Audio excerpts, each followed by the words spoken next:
يضلله فلا هادي له ونشهد أن لا إله إلا الله وحده لا شريك له ونشهد أن محمدا عبده ورسوله أما بعد فقد قال الله تعالى في كلامه المجيد أعوذ بالله من الشيطان الرجيم بسم الله الرحمن الرحيم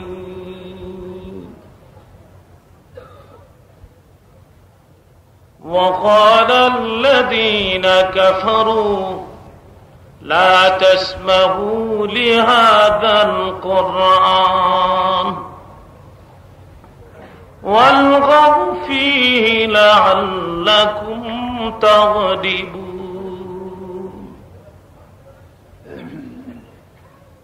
إن الله وملائكته يصلون على النبي يا أيها الذين آمنوا صلوا عليه وسلموا تسليما اللهم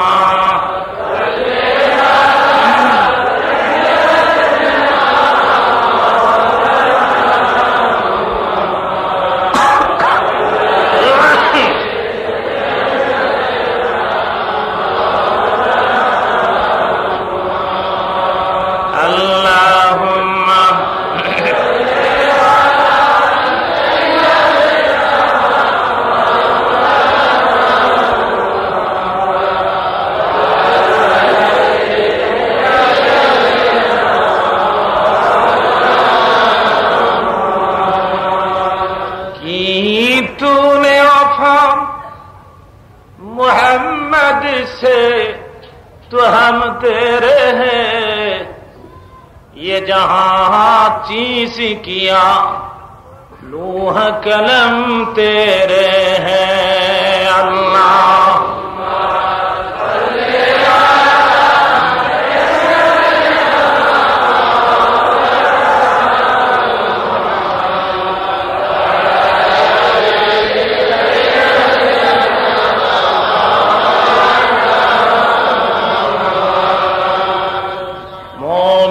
से कहो हरगिज़ न डरे कुफ्फारों के शान शौकत से गर कुछ खौफ खतर हो तो बदर का किस्सा याद करे अल्लाहुम्मा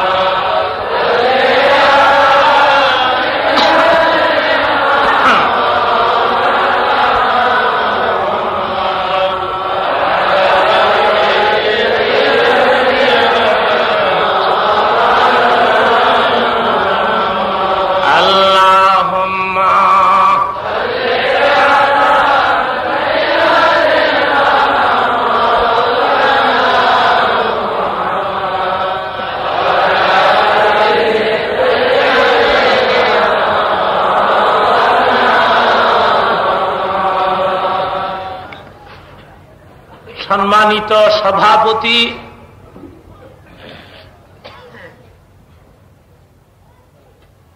উপস্থিত রাজধানীর ইসলাম প্রিয় আমার ভাইরা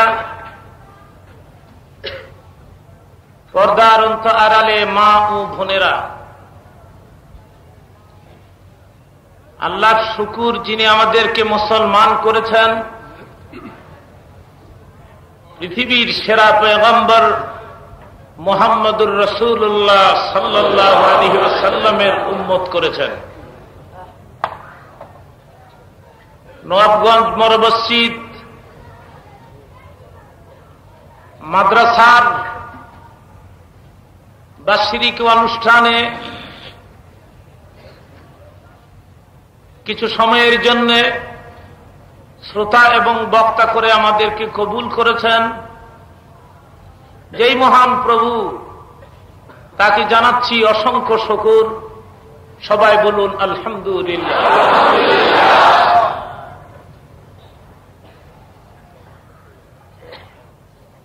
এতক্ষণ আপনাদের সামনে দীর্ঘ সময় ধরে মূল্যবান বক্তব্য পেশ করেছেন আন্তর্জাতিক খ্যাতি সম্পন্ন কারি, উপমহাদেশের শ্রেষ্ঠতম কারি, যার বক্তৃতার ক্যাসেট মার্কেটে বিক্রি হচ্ছে, লোকেরা যার কণ্ঠে কালামে পাকের তেলাওয়াত শুনতে অতি আগ্রহী, সেই সুপরিচিত ব্যক্তিত্ব জনাব কারি হাবিবুল্লাহ বেলালী। এতদিন আপনারা জানতেন উনি শুধু তেলাওয়াত করতে জানেন, আজকে নতুন করে জানলেন উনি চমৎকার আলোচনাও করতে জানেন।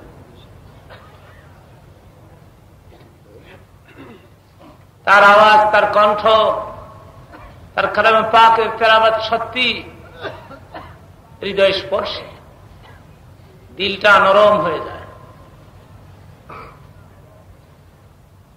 সেই জন্য আমি তাকে অনেক সময় বলি, আপনি শুধু কোরআন শরীফ তেলাওয়াত করবেন, শুনতে ভালো লাগে। ওয়াজের মধ্যে বেশি বেশি করে কোরআন শরীফ পড়বেন, শুনতে ভালো লাগে। মুহাম্মদুর রাসূলুল্লাহ সাল্লাল্লাহু আলাইহি সাল্লাম, তার আসল হাতিয়ারটাই ছিল কোরআন মাজিদ। আমার নবীর জবানে কালামে পাকের তেলাওয়াত এত মিষ্টি ছিল, বড় বড় কাট্টা কাট্টা কাফের মুশরিক বেদিন আমার নবীর জমানে কালামে পাকের তেলাওয়াত শুনে নিজেদেরকে কন্ট্রোল করতে পারত না, চিৎকার করে বলতো লা ইলাহা ইল্লাল্লাহ।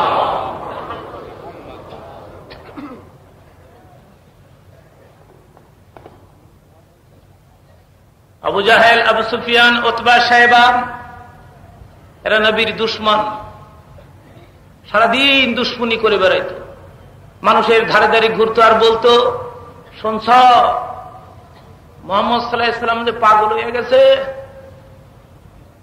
ও মক্কার পাবলিক খবর রাখছ, আব্দুল্লাহর পোলা যে পাগল হয়ে গেছে। আমার আল্লাহ বলেন, মা সাহিবুকুম বিমাজনুন, তোমাদের সাথী আমার বন্ধু পাগল নয়। চিৎকার করে বলুন সুবহানাল্লাহ।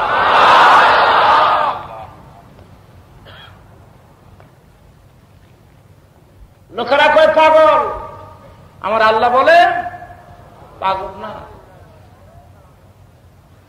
ও মক্কার পাবলিক শুনছ, আব্দুল্লাহর পোলাজে বাপদাদার ধর্মের পরে চুলকালি মাইরা নূতন ধর্মের দাওয়াত দিল।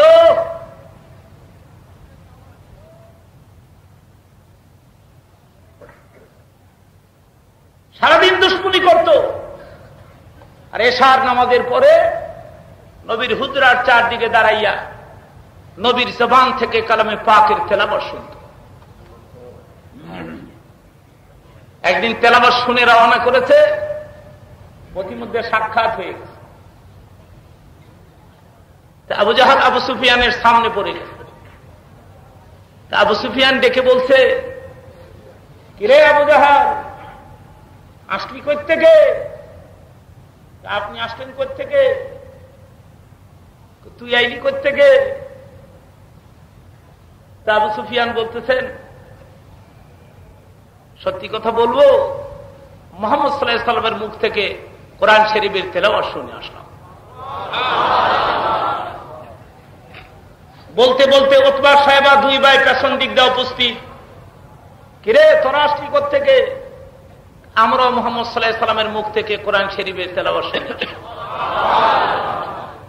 বন্ধুগণ, আবু জাহল বলতেছে আমরা কওমের লিডার মানুষ, আমরা নেতা মানুষ, খেতা মানুষ, আমরা যদি রাতের অন্ধকারে পালাইয়া এই কাম করি, মক্কার পাবলিক ধরে রাখা সম্ভব হবে না, সব মুসলমান হয়ে যাবে।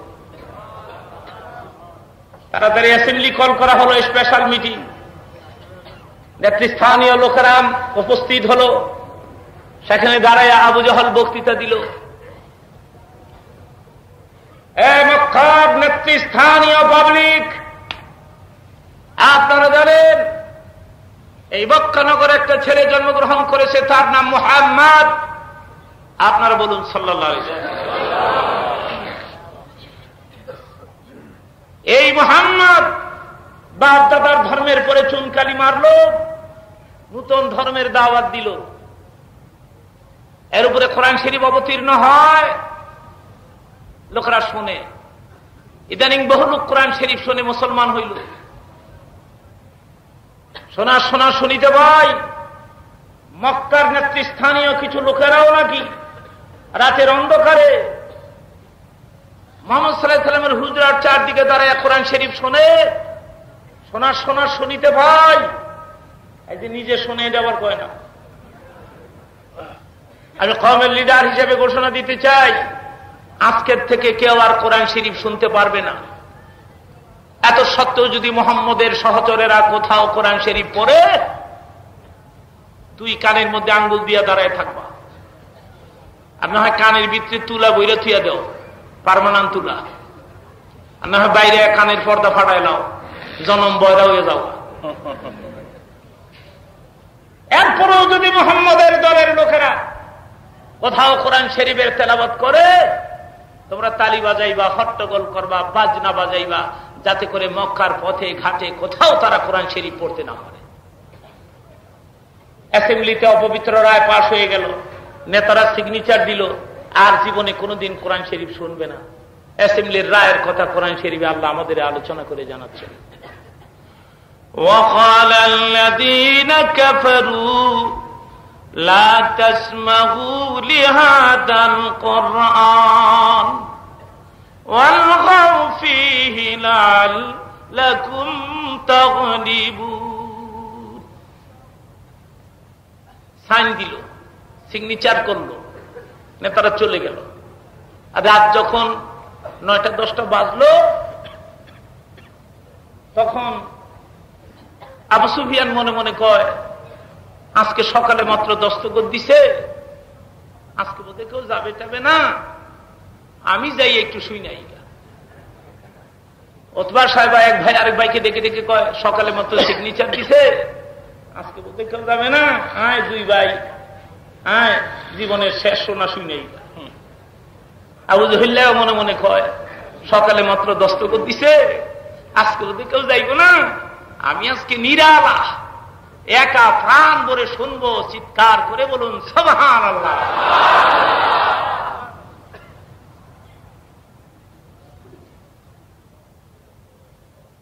আবার সে চারু লিডার নবীর হুজরার চারদিকে দাঁড়ায় যখন কোরআন শরীফের তেলাওয়াত শুনতেছে, তেলাওয়াত বন্ধ হোক, লিডারেরা যে দৌড়। হঠাৎ করে আবু জহিল্লাহ আবু সুফিয়ানের সামনে ঘুরে গেছে। কে রে? আমি আবু জহিল্লাহ। আপনি কে? আমি আবু সুফিয়ান। কোথেকে আসলেন? তুই কইতে আইলি, আপনি কইতে আইলেন, তুই কইতে আইলি। বলতে বলতে ওতবা সাহেবা পেছন দিক দিয়ে অবস্থা। কিরে তোরা আসলি কোথেকে? আবু জহিল্লাহ কয়, আবু সুফিয়ান সাহেব, আপনি তো মুরব্বী মানুষ, লিডার মানুষ, তা আপনি আগে কর। তারপরে আমরা তো চারজন লিডার, ইচ্ছা করলে ব্যাপারটা গোপন তো রাখতে পারো না। আবু সুফিয়ান ডেকে ডেকে বলতেছে, রাগ টাগ করবি না তো, আসল কথা কইলে না কর। হে আবু জাহাল, মুহাম্মদ সাল্লাল্লাহু আলাইহি ওয়াসাল্লামের মুখ থেকে কোরআন শরীফের তেলাওয়াত শুনে আসলাম। আবু জহিল্লাহ কয়, সকালে না দস্তখত দিছেন, জিন্দিগিতে এই কামার করতেন না। আবু সুফিয়ান কয়, তুই দস্তখত দেস নাই, আমরা তো খালি দস্তখত দিছি, তুই দিছ তো লইছ তো। তুই ডবল কাম করছ, তো আমরা সিঙ্গেল করছি। তুই দিস লইস, আমরা খালি দেওয়ার মধ্যে আসছিলাম। তুই আসবি কোথা থেকে?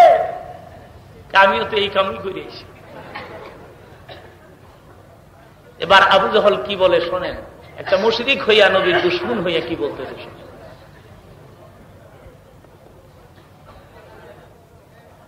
আবু সুফিয়ান বলেন তো শুনি, মুহাম্মদ সাল্লাল্লাহু আলাইহি সাল্লামের মুখে কোরআন শরীফের তেলাওয়াত এত মিষ্টি লাগে, কে না শুনিলেই ঘুম হয় না, না শুনিলে ঘুম হয় না। মুহাম্মদ সাল্লাল্লাহু আলাইহি সাল্লামের মুখে কালামে পাকের তেলাওয়াত না জানি কত মিষ্টি ছিল। আবু সুফিয়ান ডেকে বলে, ঘুম হয় না, শুনতে ইচ্ছে হয়, তার কারণটা কি? তুই যদি বলস তাহলে আমি বলতে পারি। আবু জহল বলে, তার কারণ কি? এত টেস্ট লাগে কে কোরআনের তেলাওয়াত। আমার ভাইরা, আবু সুফিয়ান ডেকে ডেকে বলেন, শুনবে আবু জাহল, আজ আমরা মুহাম্মদ সাল্লাল্লাহু আলাইহি সাল্লামের বিরোধিতা করি, আজ আমরা কোরআন শরীফের বিরোধিতা করি। আমার মন কয় এমন এক আরবি ইবারত আব্দুল্লাহর পোলার জবান থেকে বের হয়ে আসতেছে। আমার মন কয় এই আরবি ইবারত একদিন না একদিন তামাম দুনিয়া দখল করে নিবে। আমার মন কয় এই আরবি ইবারত একদিন গোটা পৃথিবী দখল করবে। আল্লাহ বলেন, আবু সুফিয়ান রে, ও আবু সুফিয়ান, তোর ধারণা যেটা আমি মাবুদের ইচ্ছাও ওয়াল্লাযী আরসালা রাসূলাহু বিল হুদা ওয়া দীনিল হক লিইয়ুযহিরাহু আলাদ দীনি কুল্লিহি ওয়ালাউ কারিহাল মুশরিকুন। বক্তৃতার মধ্যে অনেক সময় বলে থাকি আমি, কোরআন শরীফের এক নাম কোরআন, আরেক নাম ফুরকান, আরেক নাম হুদা, আরেক নাম নূর।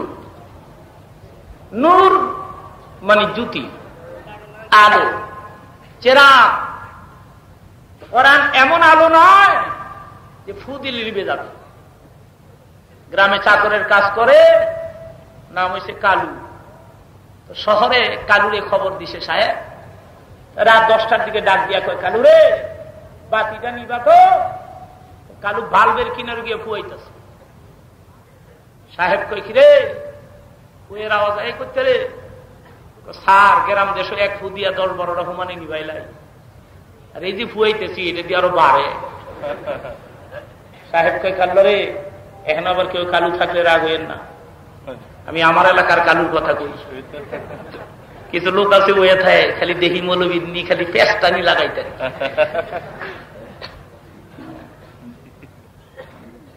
পেস্ট লাগাইতে হলে বহু বই পড়তে হবে, অনেক বই। এত টাকা আপনার নাই, এত বই কিনতেনও পারতেন না, পড়তেনও পারতেন না, ফেসও লাগাইতেন।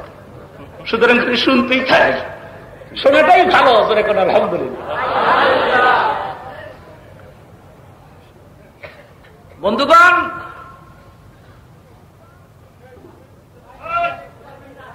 ডেকে ডেকে বলতেছে,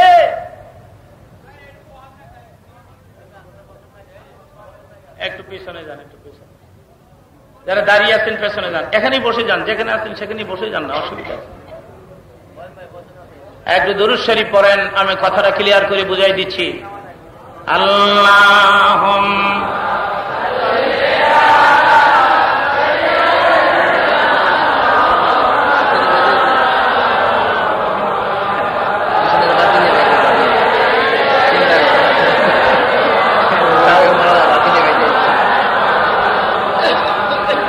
ভাইরা, আমি কিছুক্ষণ পরে আপনাদেরকে নিয়ে আল্লাহর সাথে, আল্লাহর কাছে একসাথে মুনাজাত করে দোয়া করব।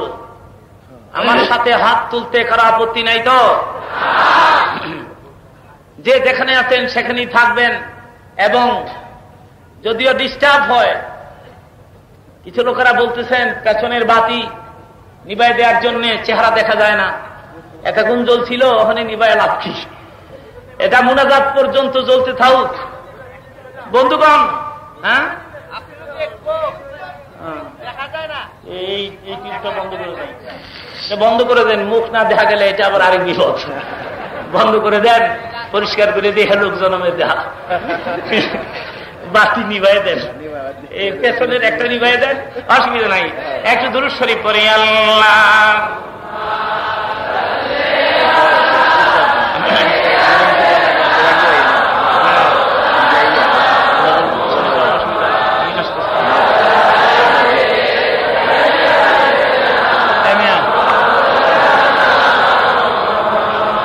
আরো জোরে আল্লাহ।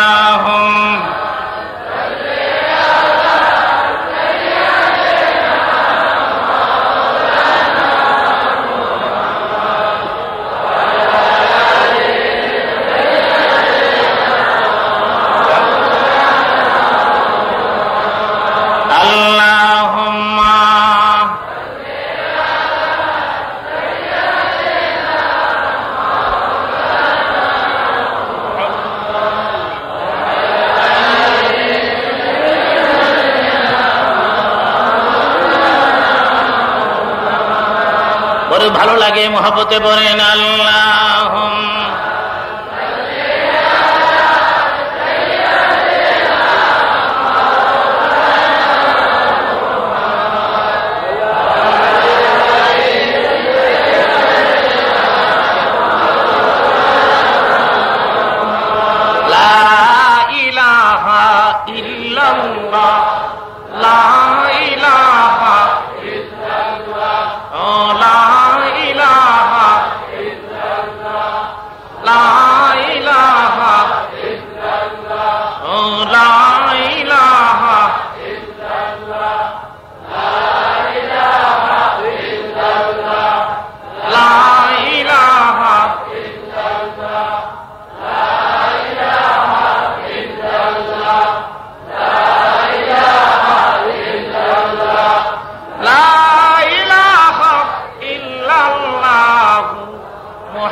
সবাই বলুন সাল্লাল্লাহু আলাইহি ওয়াসাল্লাম।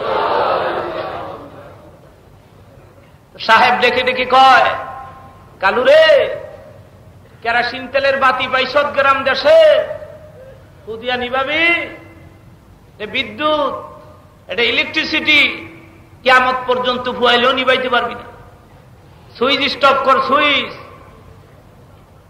দুনিয়ার বাতিল শক্তিদের জানাই দেন, কোরআন এমন একটা আলো, কোরআন এমন একটা নূর, জ্যোতি বা বাতি যেটাকে ফু দিয়ে নিবানো সম্ভব নয়।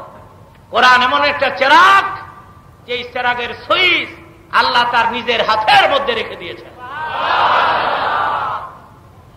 কারো ক্ষমতা নাই এটাকে নিবাই দেয়। আবু সুফিয়ান মুসলমান হয়েছে তো ফতে মক্কার দিন, যেদিন মক্কা ফতে হয়েছে সেদিন আবু সুফিয়ানও মুসলমান।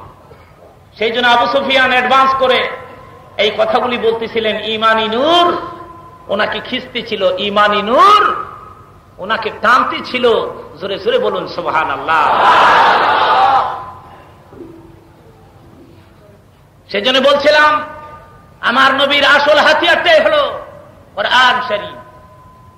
নবীকে হায়াতুন নবী বলা হয়, জিন্দা নবী বলা হয়।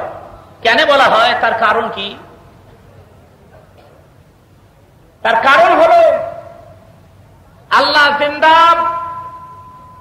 তার ভাষা কোরআন শরীফ জিন্দা। আল্লাহ জীবিত না মৃত? জিন্দা না মুর্দা? চেতা না মরা? মাঝে মধ্যে ময়রা টইরা যান। ওয়াল হাইয়ুল কাইয়ুম বলা হয়েছে। আল্লাহকে মারার জন্য একবার চেষ্টা চলছিল নমরুদের যুগে। নমরুদি তীর মারছে মাবুদকে মারার জন্য। তীর তো উপরের দিকে যাচ্ছে, আল্লাহ ডাক দিছে, জিবরাইল রে, নমরুদি তীর মারছে আমারে মারার লাগিয়া। জিবরাইলকে আল্লাহ গো তীরটা ধইরা উল্টাইয়া নিয়ে হের মাথাটা ডাবাই থুইয়াই। আল্লাহ বলে তীর মারছে আমারে, তোমার মেজাজ খারাপ হয় কি লেগা? তো মারছে আমারে, তোমার তো মারে না। মাবুদ আমাকে কি করতে হবে? তীরটা একটু ধর, ধইরা তীরের আগার মধ্যে একটু রক্ত লাগাই ছাইরে দে। বেঈমানের বিশ্বাস হয়ে থাকবা, ঠিকই আমি মরিয়া গিয়েছি। আসলে কি আল্লাহ মরিয়া গেছে? আসলে কি মরেছেন আল্লাহ? সেই তীর হাতে করে হযরত জিবরীল রক্তের সন্ধানে বের হয়েছে। যে কোনো জানোয়ারের কাছে যায়, রক্ত চাইলে রক্ত দেয় না জানোয়ার। জানোয়ার জিজ্ঞাসা করে, জিবরীল রক্ত দিয়ে কি করবেন? নমরুদের নিক্ষিপ্ত তীরের আগার মধ্যে লাগাইয়া দুনিয়া ছাড়ব। নমরুদ বুঝুক খোদায় মরে গেছে। এই কথা শুনলে জানোয়ার কয় না, নমরুদের কলঙ্ক, নমরুদের তীরের মধ্যে রক্ত দিয়ে কলঙ্ক করব? কেউ দিল না রক্ত। গোটা দুনিয়া ঘুরেছে। হযরত জিবরীল তাফসীরের কিতাব আসছে। এবার এক নদীর ধারে গিয়া এক মাছ ধরছে। মাছ রে, তুই একটু রক্ত দিবি নমরুদের তীরের আগায় লাগাইবার জন্য? মাছ কয়, নমরুদের নিক্ষিপ্ত তীরে আমার রক্ত? ছেড়ে দেন বলছি, ছেড়ে বলছি। সেই জন্য অহনো মাছ ধরতে গেলে দেখবেন মাছ খালি সুইটা যেতে চায়, নাকি মাছ আইয়া করে নেন আমারে ধরে নাই সে। এখনো দেখবেন দুনিয়ার মাছ ধরতে গেলে মাছ খালি ছুটতে যায়। আমার ভাইরা, হযরত জিবরীল বলেন, ও মাছ, একটু রক্ত যদি তুই দেখ, মাবুদের পক্ষ থেকে একটি শুভ সংবাদ তোকে শোনাবো।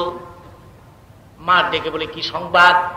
আগে আমি শুনবো, এরপরে বিবেচনা করব রক্ত দেয়া যায় কিনা। জিবরীল ডেকে বলেন, দুনিয়ার সব জানোয়ার মরে গেলে মানুষের জন্য হারাম হইয়া যায়, তুই যদি একটু রক্ত দেস, তুই মরিয়া গিয়াও মানুষের জন্য হালাল হইয়া থাকবি।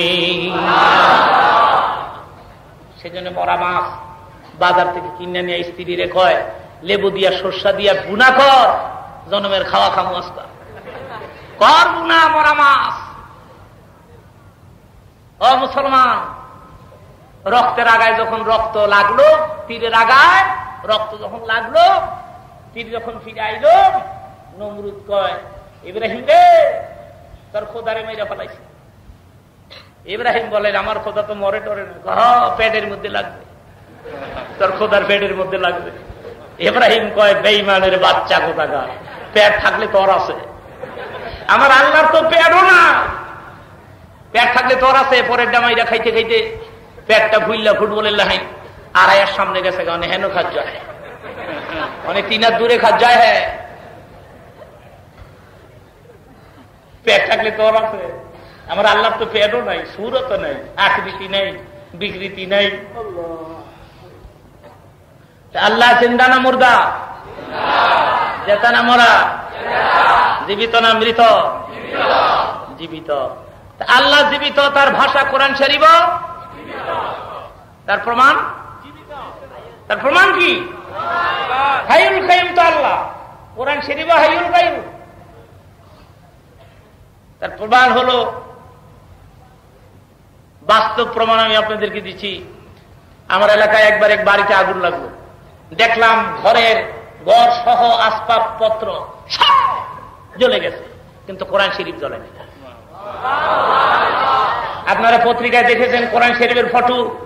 সাবেক প্রেসিডেন্ট জিয়াউল হক, পাকিস্তানের প্রেসিডেন্ট, বিমান অ্যাক্সিডেন্টে মারা গেলেন। পত্রিকার মধ্যে কোরআন শরীফের ফটো আসছিল। গোটা বিমান টুকরা টুকরা হয়ে গেল, বিমান জ্বলিয়া পুড়িয়া ছাইকাই হলো, প্রেসিডেন্টের গোটা দেহ টুকরা টুকরা হয়ে গেল, মানুষ সব বলল, কিন্তু কোরআন শরীফের একটা পাতাও ছিল না। কোরআন রয়ে গেছে। কোরআন শরীফের চারদিকের সামান্য অংশ একটু পুড়েছে, গোটা কোরআন রয়ে গেছে, একটা অক্ষর নষ্ট। এতে করে প্রমাণ হলো যে কোরআন শরীফ জিন্দা। চিৎকার করে বলেন সুবহানাল্লাহ। আমার আল্লাহ জিন্দা, তার ভাষাও জিন্দা। জিন্দা ভাষা যে নবীর উপরে অবতীর্ণ হচ্ছে, সে নবীও জিন্দা, সেজন্য তাকে জিন্দা নবী বলা হয়, হায়াতুন নবী বলা হয়। জোরে কোন সুবহানাল্লাহ। সেজন্য বলছিলাম, আমার নবীর আসল হাতিয়ারটাই হলো কোরআন মাজিদ। আজকে আমাদের দেশে চরম শান্তি বিরাজ করছে। বুকে হাত দিয়ে বলতে পারবেন এ দেশে শান্তি আছে? আর জোরে কোন শান্তি আছে? খুব সুখে আছেন, তাই না? এই মাহফিলে যতক্ষণ আছেন এতক্ষণই শান্তি, মুনাজাতের পরই অশান্তি স্টার্ট হইল। এখানে যতক্ষণ আছেন শান্তি, মসজিদে যাবেন শান্তি, জিকির করবেন শান্তি। আলা বিযিকিরিল্লাহি তাতমাইন্নুল কুলুব, লা ইলাহা ইল্লাল্লাহ, জোরে জোরে লা ইলাহা ইল্লাল্লাহ, আরো জোরে লা ইলাহা ইল্লাল্লাহ,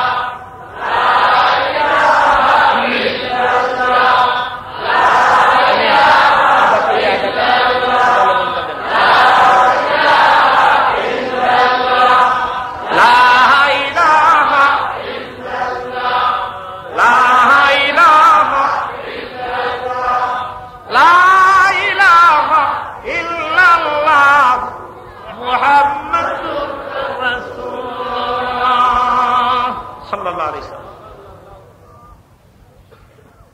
বন্ধুগণ,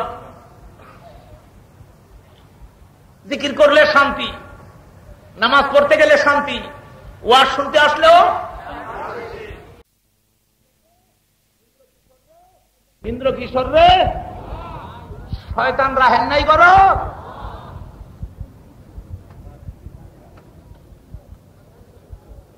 কোরআন শরীফ তেলাওয়াত করলে আল্লাহর সাথে কথা বলা হয়, আর গান শুনলে শয়তানের সাথে কথা বলা হয়। আসুন আল্লাহর সাথে একটু কথা বলি। বিসমিল্লাহির রহমানির রহিম, আলহামদুলিল্লাহি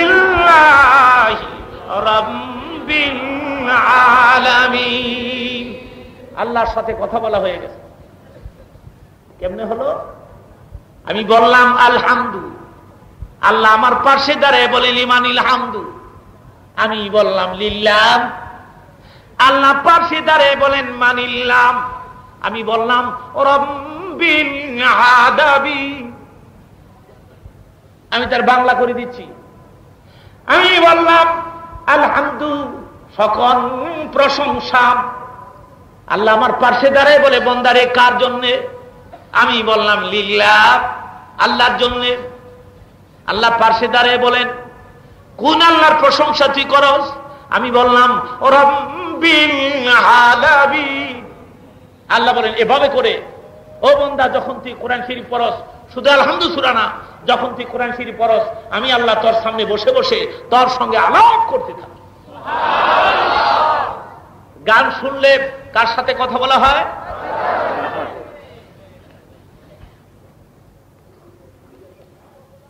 আমাদের দেশে কিছু অপদার্থ গায়কের আমদানি হয়েছে। এরা ইসলামের ইতিহাসের উপরে গান গায়। চিৎ করে হতো এফেডো ভাড়া দিলে কুলফাল্লা বার হয় না, এবার ইসলামের ইতিহাসের গান গায়। এক লোক একবার আমার বাসায় 2টা ক্যাসেট নিছে, কয় হুজুর জারি গান শুনবেন? জারি গান? আমাকে লাগা দিহি, লাগা। আমি কি কিসের জারি? একটা হইল হাসান হোসেনের জারি, আর একটা হইল কুলসুমার জারি। আমাকে লাগা দিহি। কুলসুমার জারি। কুলসুমা ধনী মানুষ, ফাতেমা গরিব মানুষ।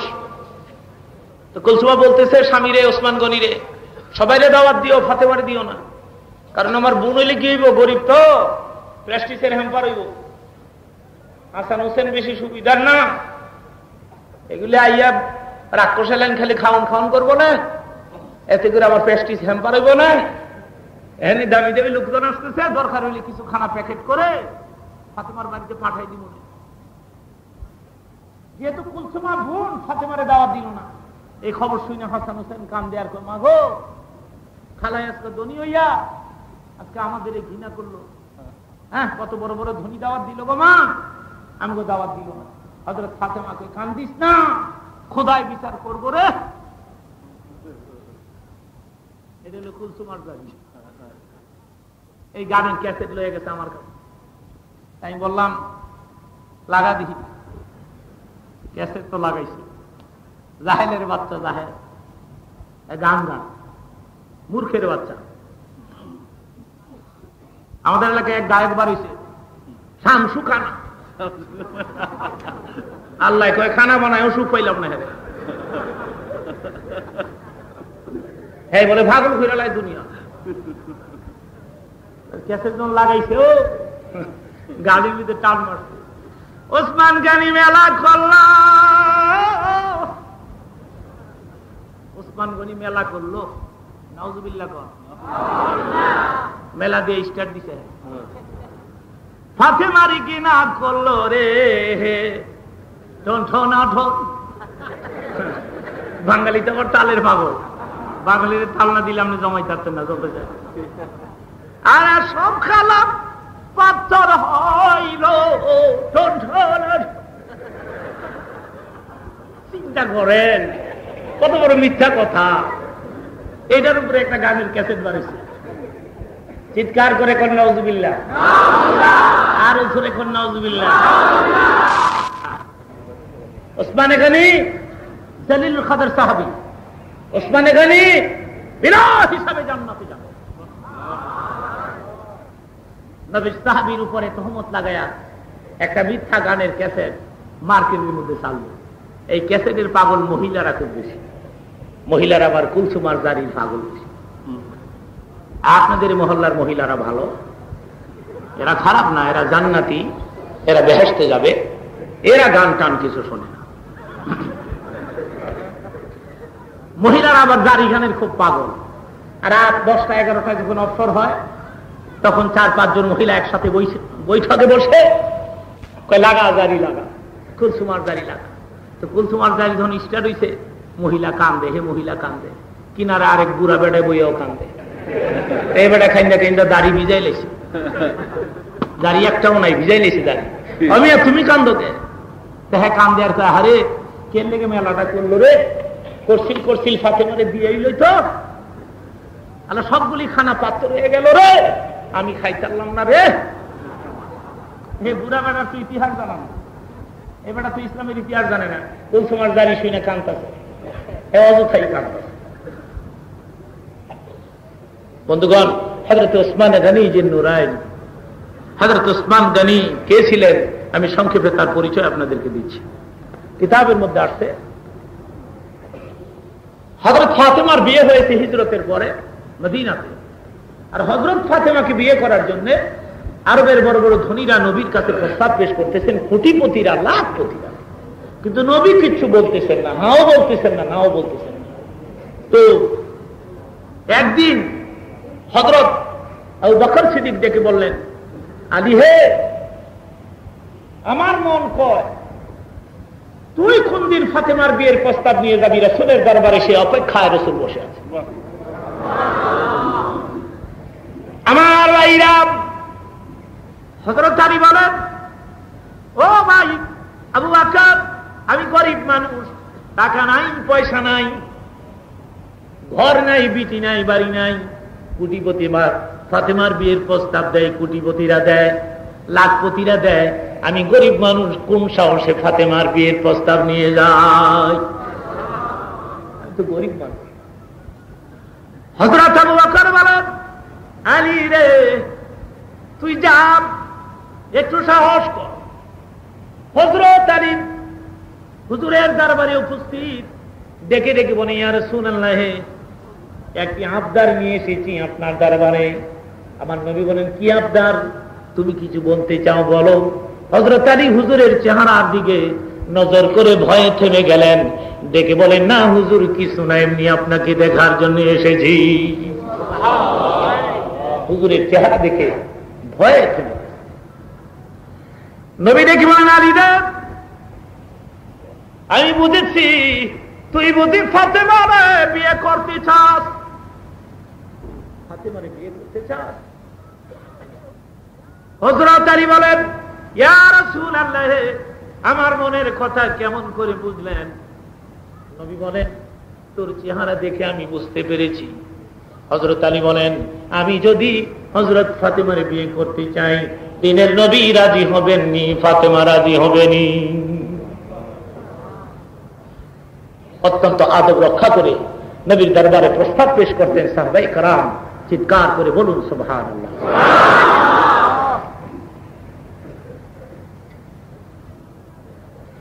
হুজুর দেখে মনে রাজি দেন, আমি তো আগেই রাজি, এইবার ফাতেমা রাজি হইলে হয়। ওয়ালি আরবের বড় বড় ধনীরা আমার মা ফাতেমার বিয়ের প্রস্তাব দিয়েছে আমার কাছে, আমি হ্যাঁ না কিছু কই না রে আলী, আসলে আমি অপেক্ষায় ছিলাম তুই আনি কোন দিন ফাতেমার বিয়ের প্রস্তাব নিয়ে আসবি। এবার ফাতেমা রাজি হইলি হয়। তাহলে বোঝা গেল মেয়ের অনুমতিরও প্রয়োজন আছে। মেয়েও চয়েস করার অধিকার ইসলাম থেকে পেয়েছে। আপনি শুধু মেয়েকে চয়েস করবেন, দেখি কালারটা ঠিক নেই, কালার ঠিক আছে কিনা দেখালই আগে, নাকটা চোখকানি, কালার ঠিক নেই, চেহারার কাটিং কুটিং ভালো নেই। মেয়েও তো আপনাকে দেখবে, দেখি আমার স্বামীর নাক নিয়ে আবার বদনাম হয়ে রয়েছে, আমার স্বামীর নাক সোজা। মেয়েও তো আপনাকে চয়েস করার অধিকার ইসলাম থেকে পেয়েছে। সেই জন্য নবী বলেছিলেন, আলী রে আমি তো আগেই রাজি, এবার ফাতেমা রাজি হইলে হয়। আমার ভাই না হযরত ফাতেমা ঘরের ভিতরে বসা, দরজার মধ্যে দাঁড়ায় আমার নবী ডেকে ডেকে বলে, মাগো আরবের বড় বড় ধনী না গো মা, তোমার বিয়ের প্রস্তাব দেয়, আমি হা না কিচ্ছু কই না। ও মা, আজকে এমন একটা ছেলে তোর বিয়ের প্রস্তাব দিয়েছে গো মা, যেই ছেলে তোর বাবার হাতের জিন্দেগির প্রথম মুসলমান, জিন্দেগির প্রথম মুসলমান। কে? পুরুষদের মধ্যে প্রথম মুসলমান কে? দ্বিতীয় মুসলমান হযরত যায়েদ, হুজুরের পালক পুত্র। তৃতীয় মুসলমান হযরত আবু বকর সিদ্দিক রাদিয়াল্লাহু তাআলা। হযরত যায়েদ হুজুরের হাতের দ্বিতীয় মুসলমান পুরুষদের মধ্যে। আর মহিলাদের মধ্যে সর্বপ্রথম মুসলমান খাদিজাতুল কুবরা রাদিয়াল্লাহু তাআলা আনহা, হুজুরের স্ত্রী, হুজুরের বড় স্ত্রী, বড় বেগম।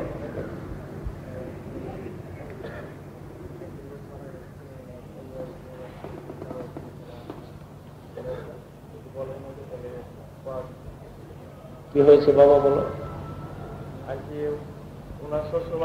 নাম বলো।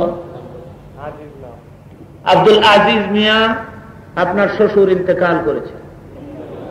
আব্দুল আজিজ ভাই যদি এখানে থেকে থাকেন, হ্যাঁ, পুত্রপুর ডালপট্টির থেকে একটি ছেলে আসবে, উনি আপনি যদি এসে থাকেন তাহলে আপনি রাজু, তো রাজু অথবা আব্দুল আজিজ কেউ যদি থেকে থাকেন আপনারা মেহেরবানি করে যাবেন। দোয়া করি আল্লাহ ওনাকে জান্নাত নসিব করুন। বন্ধুগণ, এভাবে করে একদিন আমাদের জীবনেরও অ্যাক্সিডেন্ট এসে যাবে। ইন্না লিল্লাহি ওয়া ইন্না ইলাইহি রাজিউন। একটু দুরূদ শরীফ পড়ুন, এরপর আমি কথাটা ক্লিয়ার করে দিচ্ছি। আল্লাহুম্মা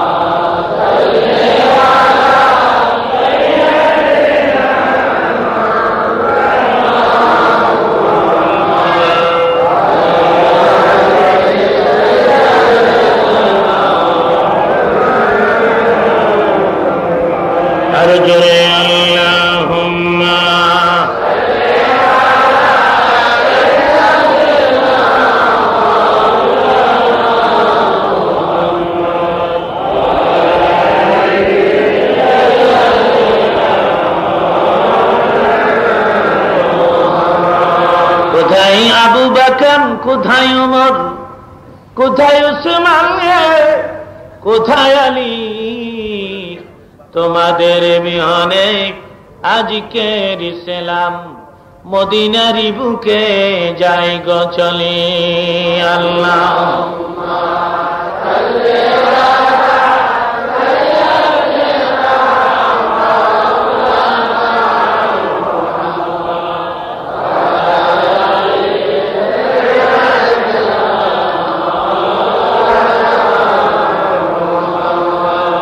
বিশ্বভুবনে যাহা কিছু আছে সকলেই মানিল আল্লাহকে, কেবলই মানুষ শুধু যে বেহুশ মানিল না তাহারা স্রষ্টাকে।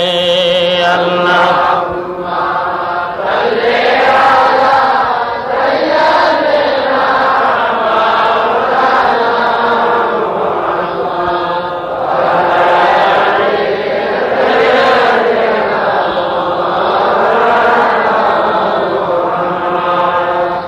আমার নবী ডেকে বলেন, মা গো, এমন একটা ছেলে আজ তোর বিয়ের প্রস্তাব দিয়েছে গো মা, যেই ছেলে তোর বাবার সাহাবীদের মধ্যে সবচেয়ে বড় বীর যোদ্ধা আসাদুল্লাহিল গালিব। মা গো, এমন একটা ছেলে আজ তোর বিয়ের প্রস্তাব দিয়েছে গো মা, যেই ছেলে তোর বাবার সাহাবীদের মধ্যে সবচেয়ে বড় আলেম। আনা মাদিনাতুল ইলমি আলিউন বাবুহা, নবী বলেন আমি ইলমের শহর, সেই শহরের দরওয়াজা হয়েছে আমার আলী। এমাম হযরত আলী তোরে বিয়ের প্রস্তাব দিয়েছে। আমার ভাইরা, কিতাবে আসছে ফাতেমা অত্যন্ত বুদ্ধিমতী ছিলেন, জ্ঞানী ছিলেন। উনি মনে মনে ভাবলেন, আমার বাবা ইচ্ছা করলে শুধু আলীর নামটাই তো বলতে পারতেন, নাম বলার আগে এত গুণগান, এত প্রশংসা, এত তারিফ।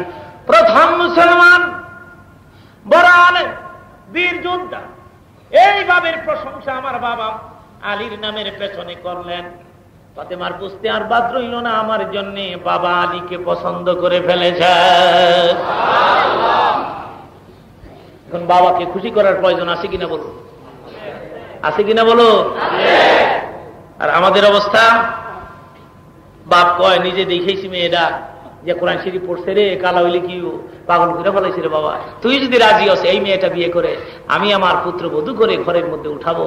ছেলে শুনছে যে কালো, সেই জন্য বলতেছে no like, no like, no like. দরকার হইলে আমনে করেন না, বাপের আমনে করেন না। যুবক ভাইরা, আমি তোমাদের বলতে চাই, শোনাম ও যুবক, বাপ্পার কথা মতো রাজি হইয়া যদি কালো মেয়ে বিয়ে করো, মনে রাখো তোমার দাম্পত্য জীবন চিরসুখের হবে।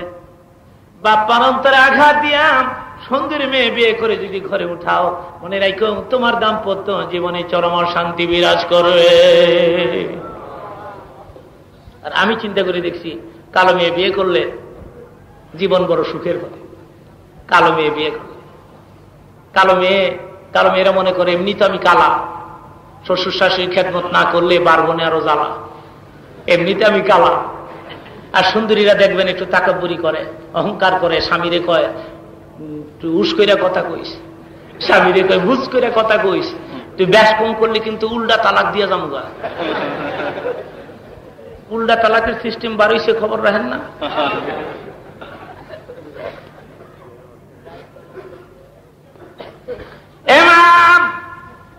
হযরত আলী তোরে বিয়ের প্রস্তাব দিয়েছে। হযরত ফাতেমা মনে মনে ভাবলেন আর কিছু না, এত প্রশংসা যখন আমার বাবা আলীর করলো, তখন বাবা আমার জন্য আলীকে চয়েস করেছে। কিতাবে আছে হযরত ফাতেমা চুপ রইলেন। আর সুকুতু নিষ্পুরনে যা বলা হয়েছে, চুপ থাকলে বোঝা যায় রাজি। উনি চুপ রইলেন, নাকি বলবেন হ বাবা পছন্দ হয়েছে বাবা। মাগো, আলী তোরে বিয়ের প্রস্তাব দিছে। ফাতেমা চুপ। চুপ থাকলে কি বোঝা যায়? আমার ভাইরা, কেদার আছে ঘরের ভেতর থেকে আমার নবী মুস্কি মুস্কি হেসে হেসে বের হয়ে আসছে। খেতে পারছে আমার নবী মাঝে মধ্যে মুস্কি হাসতেন। মুস্কি হাস দিলে হুজুরের চেহারার মধ্যে এমন একটা নূর চমকাইতো, পূর্ণিমার চাঁদের আলো নবীর চেহারার সামনে হার মানত। মাঝে মধ্যে মুস্কি হাসতেন, ঠোঁট দুইটা সরাইলে মুক্তার দানার মতো দাগগুলো বের হয়ে আসত।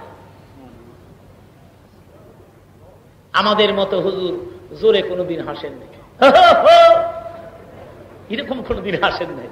খুব বেশি হাসলে ঠোঁট দুইটা সরাইতো, মুক্তার দানার মতো দাঁতগুলো বের হয়ে আসত। বেশি হাসলে কিতাবের মধ্যে আসছে একদিন হুজুর একটু বেশি হাসছিলেন। একদিন জীবনে মক্কাতে ঘটনা হল এই যে বিয়ের দাওয়াত পাইলে মাঝে মধ্যে একটু প্রেজেন্টেশন করতে হয়, এটা নিয়ম। তা আবু জহিল এক বিয়ের দাওয়াত পাইছে। এবারে ভাবছে আমি কি দিমু, লিডার মানুষ, যা করে কোথায় একটা ভগবানই দিয়া একটা মূর্তি রে, তুলি টুলি দিয়া রঙ্গায় টঙ্গায় খান্দে লইয়া ছুটছে। তা রাস্তার মধ্যে গেছে পরে পেশাবের হাজত হয়েছে। বেচারা ভাবছে ভগবান কাঁদিলে পেশাব করা চরম বেয়াদবি, গাছের গোড়ার মধ্যে এটার বয় তুইছে, কয় তুই রেসলো আমি পেশাব করি। গাছের গোড়ার মধ্যে খাড়া করে কিনারে পেশাব করতে বসে, তো রাস্তা দিয়ে কুকুর যায়, কুকুর কুত্তারে দেখেন, আবার গাছের গোড়া দেখলেই পেশাবের হাজত হয় কুত্তা। আপনারা দেখবেন গাছের গোড়া দেখলে, আর কুত্তারে দেখবেন সব পেশাব একবারে করে না, একখানা আধা ছড়াক, একখানা ছড়াক, 1.5 ভাগ বা 1 ভাগ এই পরিমাণের পেশাব করে। তো কুত্তায় মনে করছে এমনি গাছের গোড়া আরো যেন কি দেখা যায় একটা ডবল ওষা, পুরা ব্যাগ হয়েছে পেশাব। ঠ্যাং তুইলা ভগবান ভিজাই গেছে। ব্যাপার কি, পেশাব করি সামনে আওয়াজ দিয়ে পিছে, পিছের দিকে চাইয়া দেয় বিনাশ করে লাইছে, করতে করতে কুকুর গেছে। আবু জহিল্লায় ভগবানের কাছে গিয়া, মূর্তির কাছে গিয়া কয়, কিরে তোর দি পেশাব করে ভিজাই লাইছে, তো তুই একটু নিষেধ দিতেন, কুত্তারাও খেতাই থাকলি না,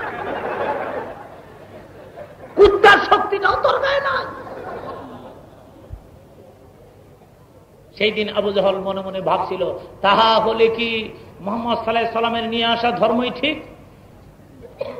জিন্দেগিতে একদিনই শুধু বলেছিল, তাহা হলে কি আব্দুল্লাহর ফুলার নিয়ে আসা ধর্ম ঠিক? না না না, ঠিক হইতে পারে, কিন্তু এটা যে আমার বাপ দাদার ধর্ম, ইহা কি আমি ছাড়িতে পারি? তকদিরে যে ইসলাম নাই, কপালের মধ্যে যে কালেমা নাই, আজকের মাহফিলে আসা, এখানে দাঁড়িয়ে থাকা, দিনের কথা শোনা, মুনাজাত করে বিদায় হয়ে যাওয়া, ভাগ্যে থাকতে হবে কিনা জোরে বলেন। কপালে এই ঘটনা শুনিয়ে আমার নবী সেই দিন খুব বেশি হাসছিলেন। উনি হাসছিলেন আর বসছিলেন, উপযুক্ত প্রমাণ পাওয়ার পরেও তার কপালে ইসলাম নাই। নবী সিন্দিকিতে একদিন, এই দিন, এই ঘটনাটি যেদিন ঘটছে এই দিনই উনি একটু জোরে হাসছিলেন, না হয় জীবনে কোনোদিন জোরে উনি হাসেন। মুস্কি মুস্কি হাসতে হাসতে বের হয়ে আসছেন মুহাম্মদ সাল্লাল্লাহু আলাইহি সাল্লাম। হযরত আলী হুজুরের চেহারার দিকে নজর করে বুঝতে পেরেছেন কাজ হয়ে গেছে, বুঝতে পেরেছেন। তো হুজুর বললেন, আলী রে, ফাতেমা রাজি হইছে, আমি তো আগেই রাজি, ফাতেমাও রাজি, এখন টাকা করি পয়সা করি কি পরিমাণে জমাইছ, জলদি হাজির কর, আমি বিয়ের ম্যানেজ করি। হযরত আলী কয়, এমটি পকেট, 1 টাকাও নেই, তো বিয়ে করবি কেমনে? হযরত আলী উত্তর দেয় কি শোনেন, ইয়া রাসূলুল্লাহ, আমি তো হিজরতের পরে আপনার বাড়িতেই থাকি, আমি না আপনার বাড়ির সংসারের একজন সদস্য। নবীর ঘরের চুলায় পাক হইলে আমি আলী খাই, নবীর ঘরের চুলায় পাক না হইলে মদিনার পথের পাথর পেটের মধ্যে লাগাইয়া ঘুমাই। হুজুর, আমার কাছে 3টা জিনিস আছে, একটা ঘোড়া আছে, একটা তরবারি আছে, আর একটা হেলমেট আছে, লোহার টুপি যুদ্ধের ময়দানে সৈনিকেরা ইউজ করে। হুজুর, এই 3টাই আমি ফাতেমার নামে বিক্রি করে দিই বাজারে। নবী দেখে মনে না, ঘোড়ার তরবারি বিক্রি করিস না, হেলমেট লইয়া যা বাজারে।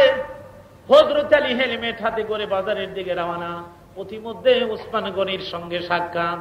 হযরত ওসমান গনি রেখে বলে, আলী রে, এই হেলমেট যদি আমি খরিদ করি আমার কাছে বিক্রি করবে কিনা? হযরত আলী বলেন, আপত্তি নাই। কত টাকা দাম দিতে হবে রে আলী? হযরত আলী বলেন, একটা দাম ধরিয়া লইয়া যান। ওসমান গনি বলেন, আলী রে, আমার পকেটে এখন 480 দিরহামের মতো আছে। 480 দিরহাম সেই যুগে হেলমেটের মূল্য এত হতে পারে না। এতগুলো টাকা ওসমান গনি হযরত আলীকে দিতে চান। হযরত আলী টাকা হাতে নিলেন, হেলমেট ওসমান গনির হাতে দিয়ে দিলেন, আর হযরত আলী টাকা নিয়ে নবীজির দরবারে রওনা করেছেন। আর পেছন দিক থেকে ওসমান গনি চিৎকার করে ডাকতেছে, আলী রে, বহুদূর থেকে পাগলের মতো দৌড়ে আসলাম পথের মাঝে তোরে ধরার জন্য। এতগুলো টাকা দিয়ে আমি এই হেলমেট কেনে কিনলাম, কারণ কি একটু জিজ্ঞাসাও করলি না? হযরত আলী বলেন, জিজ্ঞাসা করিনি এই জন্যে, আপনি শুনেছেন ফাতেমার আর আমার বিয়ে ঠিক হয়ে গেছে? শোনেন না, এমনিও দেখবেন যুবক আর যুবতীর যদি বিয়ে ঠিক হয়ে যায় তো যুবকেরও ঘুম হয় না, যুবতীরও ঘুম হয় না। দাদি কই ঘুমাস না গে? ঘুমায় না। কি আয়ে? জামাই আয়ে, জামাই আয়ে, এর লেগে ঘুমায় না। শুক্রবারে রাত্রে বিয়া, বৃহস্পতিবারে যদি ঘুমায় এটারে বিয়া করো, এটা একটা বিয়ে হইল। কত খুশি, বিয়ের আনন্দ। সাহাবীরা, সাহাবীদের আনন্দ ছিল না ভাই? জোর এখন ছিল না? আমার এক বন্ধুর কাছে শুনছি, সত্য মিথ্যা জানি না আমি, বিজ্ঞানের যোগ তো হইলে হইতেও পারে। দুই বান্ধবী একসাথে 10 পাস করছে, 10 ম্যাট্রিক। একটার বিয়ে হয়েছে বিয়েওয়ালার কাছে, আর একটার বিয়ে হয়েছে মাওলানার কাছে। 6 বছর পরে দেখা হয়েছে। এক বান্ধবী আরেক বান্ধবী গলার মধ্যে দইরা, কে রে কেমন আছো? তাহারে 6 বছর হয়েছে রে, একসাথে 10 পাস করছি রে, 6 বছর পর্যন্ত দেখি না রে, একবারে চুমা চুমি, গালা গালি, নাহা নাহি, বোকা বকি, কেমন আছো? বুঝেন না, মহিলারা আদের থাকলে দুনিয়ার কথা সব কয়। তুই কেমন আছো, তুই কেমন আছ? যে বান্ধবীর মাওলানার কাছে বিয়ে হয়েছে, একবার দোয়া রাখিস, আমার একটা বলা হয়েছে। এইটা হইন না, হো বিয়েওলায় জিব্বা বার কইরা মাঝখানে কামড় দিয়া খারাপতে বইয়া পড়ছে। তোর বলা হয়েছে? তোর না মাওলানার কাছে বিয়ে হয়েছে? দুনিয়া কিয়ামত করে আমি তাহলে মাওলানারা বিয়া শাদী করতো না? আমরা কলাইগা আমরা বিয়া শাদী স্টপ করে দিতাম, পোলাপাইন সোলাপাইন হইতাম না, আমরা আনন্দ ফুর্তি নাই। তবে আমাদের আনন্দ উৎসব ইসলাম বিরোধী নয়, শরিয়ত বিরোধী নয়। আমাদের আনন্দ নর্তকী না ছায়াল, মদ পান করে লোক।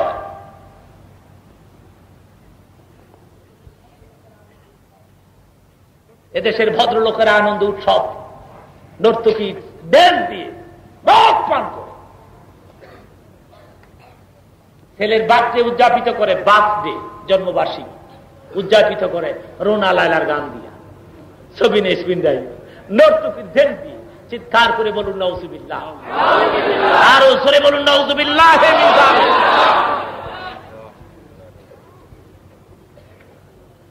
বন্ধুগণ, হযরত আলী ডেকে বলেন, এবার আমি জানতে চাই আপনি এতগুলো টাকা দিয়ে এই হেলমেট কেন কিনেছেন? আমার ভাইরা, আমি নজর করে দেখে উসমান গনির চোখের মধ্যে পানি, উনি কাঁদতেছেন, হঠাৎ করে চোখে পানি। হযরত আলী বলেন, ও উসমান গনি ভাই, কি দুঃখ আমি আপনার মনে দিলাম, কেন কাঁদেন? হযরত উসমান গনি বলেন, কাঁদার কারণ আমি তোমাকে বলবো, কিন্তু আমার আবদার পুরা হবে নি। হযরত আলী বলেন, গরিব মানুষ আমি, টাকা নাই, পয়সা নাই, আমি আপনার আবদার পুরা করব, বলুন আমি চেষ্টা করব। উসমান গনি ডেকে বলে, আলী রে, এই হেলমেট এখন কার?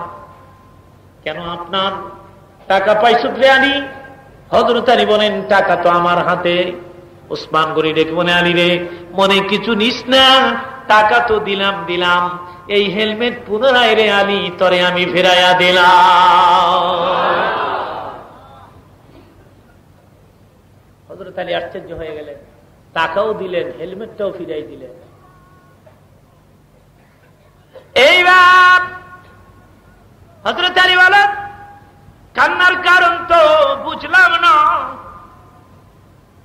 উসমান গনির কান্না আরো বেড়ে গেছে, দেখে দেখে মনে, আলী রে, কাঁদলাম, কিয়ামতের ময়দান যেদিন কায়েম হবে, মানুষগুলো পানি পানি বলে যখন চিৎকার মারবে, স্বামী বলবে এটা আমার স্ত্রী নাম, স্ত্রী বলবে এটা আমার স্বামী নাম, কেন কঠিন ময়দানে রে আলী, আমি উসমান গনির জীবনের কিছুই যদি কবুল না হয়, আমি আল্লাহর কুদরতি পায়ের সামনে সেজদায় পড়ে যাব আর চিৎকার করে বলবো, আল্লাহ গো, আমার জীবনের কিছুই যদি কবুল না হয়ে থাকে, আমি একদিন তোমার বন্ধুর কলিজার টুকরা হযরত ফাতেমার স্বামী হযরত আলীর উপকার করছিলাম, এই খাতিরে তুমি আমারে মাফ করে দাও।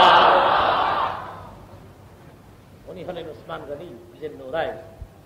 যে উসমান গনি হযরত আলীকে এভাবে উপকার করতে পারেন, সেই উসমান গনি মেলা করলো, ফাতেমারে কিনা করলো রে, চিৎকার করে কন্যা উযুবিল্লাহ। এই গানের ক্যাসেট যদি ঘরের মধ্যে থেকে থাকে, মুনাজাত করে দিচ্ছি আমি, মুনাজাতের পরে দৌড়ে বাড়ি থেকে এখন এই মুহূর্তে সেই ক্যাসেট খানা খুঁজে বের করে রোনা লালা, সবিনে ইসমিন, এন্দ্র কিশোর, এগুলি সব বের করে রাস্তায় ফেলে দিবেন, আগুন দিয়ে জ্বালিয়ে দিবেন। তাহলে এই যে কষ্ট করে আসছেন, এই কষ্ট করে দিনের কথা শুনতেছেন, এটার একটা সার্থকতা হবে। পারবেন না? তোর এখন পারবেন না? কতদূর পারবেন আমি জানি।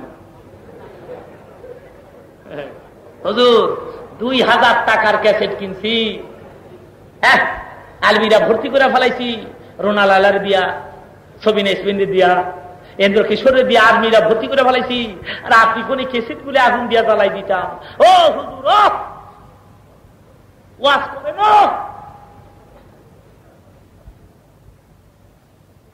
বন্ধুগণ, তাইলে বোঝা গেল লোকেরা ওয়াজ শোনে কিন্তু আমল করতে, ওয়াজ শুনবে কিন্তু আমল করতে রাজি। এই ওসানার কি লাভ হবে?